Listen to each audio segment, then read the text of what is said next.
Assalamualaikum warahmatullahi wabarakatuh. Hari ini kita nak teruskan tajuk masih lagi dalam bab 4 kadar tindak balas.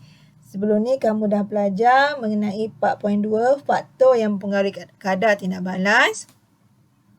Hari ini kita nak tengok 4.3 aplikasi konsep kadar tindak balas Okey, dalam kehidupan kita dan juga sektor industri banyak faktor-faktor yang mempengaruhi kadar tindak balas yang lazimnya telah diubah suai untuk mengubah kadar tindak balas bagi sesuatu tindak balas Contoh dalam gambar ni semua orang tahu iaitu peti sejuk dapat menurunkan suhu makanan atau minuman yang disimpan di dalamnya Jadi penurunan suhu ini melambatkan makanan supaya dia tidak cepat rosak Kita bolehlah simpan untuk sementara beberapa hari ataupun minggu bagi peti ais yang bukan sejuk beku lah Tapi kalau sejuk beku dia lebih lama lah berbulan masa dia Okay, ini adalah contoh alat yang mengaplikasikan konsep kadar tindak balas. Okey, kita tengok dulu seterusnya aplikasi konsep kadar tindak balas iaitu proses Haber iaitu campuran gas nitrogen N2 dan gas hidrogen H2 dalam nisbah 1:3 di mana suhu yang digunakan suhu yang tinggi iaitu 450 darjah Celsius sehinggalah 550 darjah Celsius okey dan seterusnya tekanannya juga tekanan yang tinggi iaitu 200 atmosfera dan mangkuk digunakan ialah serbuk ferrum di mana kita tahu mangkuk ni dia mempercepatkan kadar tindak balas dan ini sebenarnya untuk penghasilan amonia.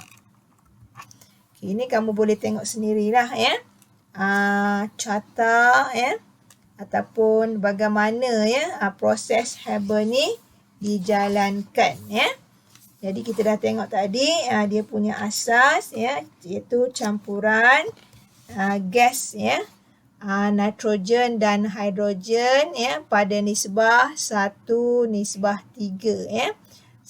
nitrogen 3 hidrogen jadi dia dicampurkan, kamu boleh tengok saluran ini and then seterusnya dimampatkan pada tekanan 200 atmosfera Okey, dicampurkan dengan serbuk ferrum sebagai mangking kita tahu mangking mempercepatkan kadar tindak balas pada suhu yang tinggi 450 hingga 550 di dalam reaktor. Seterusnya disejukkan dalam kebuk penyejukan dan kita dapatlah cecair amonia yang disejukkan Okey, gas nitrogen dan gas hidrogen yang tidak bertindak balas akan kembali semula untuk dicampurkan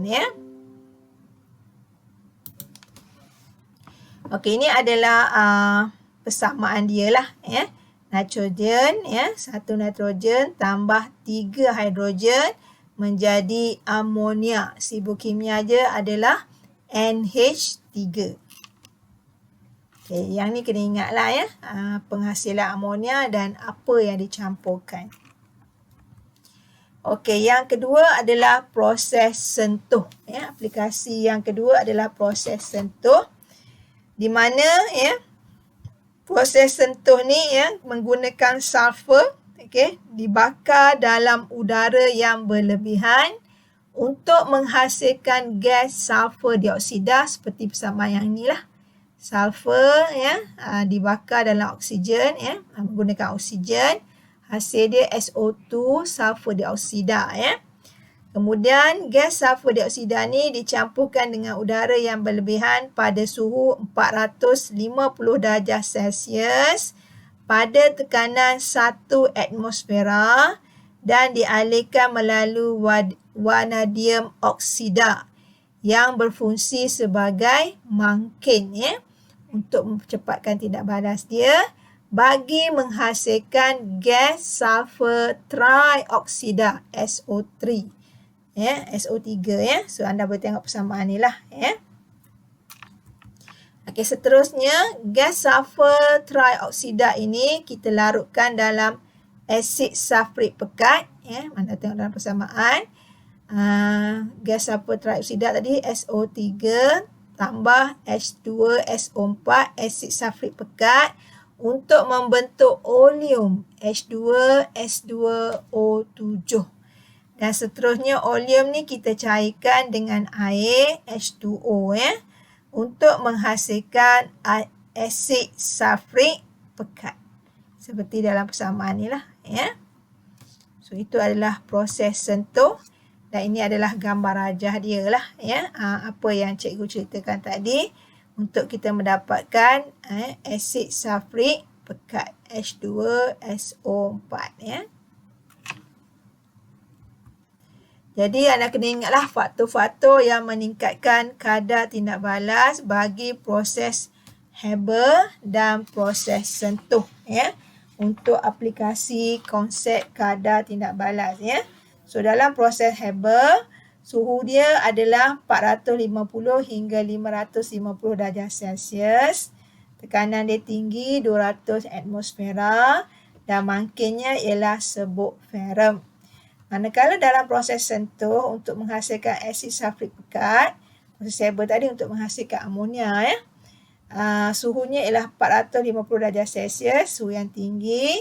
Okey, tekanan dia 1 atmosfera, rendah sahaja. Dan mangkin dia vanadium 5 oksida. So ini adalah faktor yang mempengaruhi ya kadar tindak balas bagi kedua-dua proses ya, iaitu aplikasi konsep kadar tindak balas.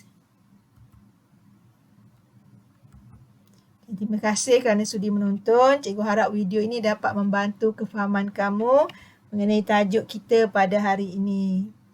Okey, semoga ia memberikan manfaat ya untuk pembelajaran kamu pada hari ini. Okey, jumpa lagi di video seterusnya ya. Assalamualaikum.